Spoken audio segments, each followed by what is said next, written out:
म्हणून मी हे सांगतो, हा एकनाथ शिंदे अशा पोकळ धमक्यांना घाबरत नाही.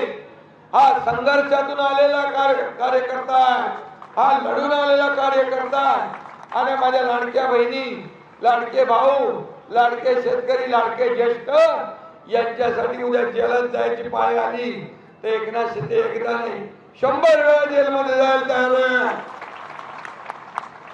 तुम्ही काय करणार? तुम्ही येणारच नाही सरकारमध्ये.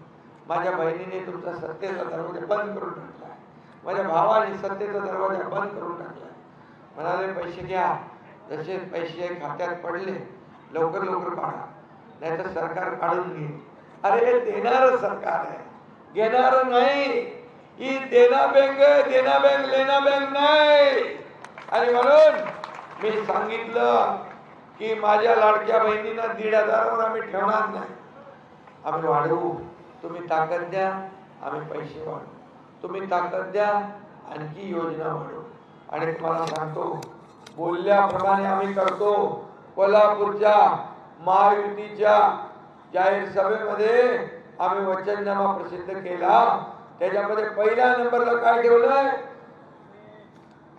लाडक्या बहिणींना 1,500च्या ऐवजी 2,100 रुपये करण्याचा निर्णय घेतला.